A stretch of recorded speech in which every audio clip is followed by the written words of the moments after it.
पश्चिम बंगाल में 5 चरणों के चुनाव हो चुके हैं और अभी 3 चरण के लिए वोटिंग होना बाकी है। इस बीच कोरोना के बढ़ते मामलों के बीच ऐसे सवाल उठ रहे हैं कि क्या बंगाल में बाकी चरणों के चुनावों को एक साथ नहीं कराया जा सकता। हालांकि पश्चिम बंगाल में चुनाव आयोग द्वारा नियुक्त चुनाव पर्यवेक्षकों ने इशारा किया है कि अंतिम के 2 चरणों के चुनाव एक साथ कराए जा सकते हैं।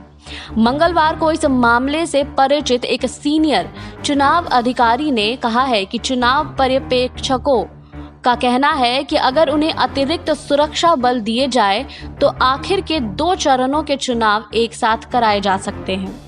बता दें कि बंगाल में 22 अप्रैल को 6ठे चरण का मतदान है, वहीं 26 को 7वें और 29 को 8वें चरण का मतदान है।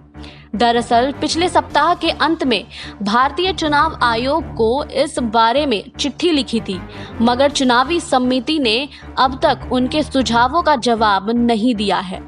बंगाल में 8 चरणों के मतदान में 6ठे चरण के तहत 43 सीटों पर 22 अप्रैल को मतदान होगा। बता दें कि देश में कोरोना के बढ़ते मामले के बीच पश्चिम बंगाल में बाकी चरणों के मतदान एक साथ कराने की मांग कई बार की जा चुकी है। मुख्यमंत्री ममता बनर्जी ने मंगलवार को भी चुनाव आयोग से राज्य में बाकी बचे चरणों के चुनाव एक साथ कराने की अपील की है। चुनाव पर्यवेक्षकों के इस चिट्ठी को देखने वाले एक अधिकारी ने कहा है कि मौजूदा वक्त में बंगाल में सुरक्षा बलों की 1000 कंपनियां तैनात है। अगला चरण बहुत करीब है, इसलिए उसके बारे में कुछ नहीं किया जा सकता।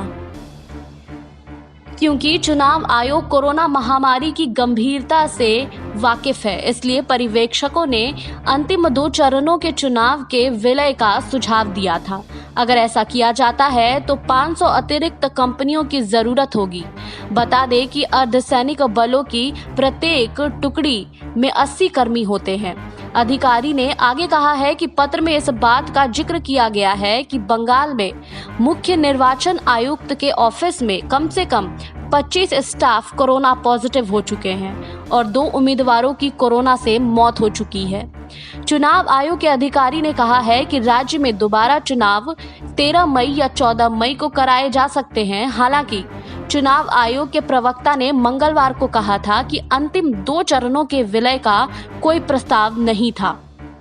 पिछले सप्ताह चुनाव आयोग के अधिकारियों ने कहा था कि सर्वदलीय बैठक में भी इस तरह का कोई प्रस्ताव नहीं आया था। जब चुनाव पर्यवेक्षकों की चिट्ठी के बारे में पूछा गया तो चुनाव आयोग के एक अन्य अधिकारी ने नाम न जाहिर एक रिपोर्ट के अनुसार संभव है कि चुनाव पैनल 2 कारणों से पर्यवेक्षकों की सिफारिश को स्वीकार नहीं कर सकता। उन्होंने बताया है कि अतिरिक्त बल चुनाव का महज एक हिस्सा है, ये देश भर में तैनात है और उन्हें बंगाल भेजने के लिए अग्रिम सूचना की जरूरत होती है और आदर्श रूप से 3 से 4 महीने पहले उन्हें नोटिस दिया जाता है।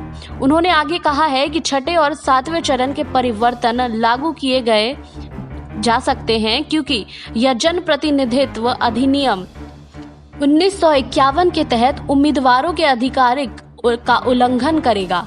अगर जरूरी हुआ तो हम 7वें और 8वें चरण के चुनाव में कोरोना के प्रावधानों को भी सख्त बना सकते हैं। बता दें कि देश भर में कोरोना महामारी से हो रही तबाही के मद्देनजर एक साथ सभी चरणों के चुनाव कराए जाने की चर्चा जोरों पर है।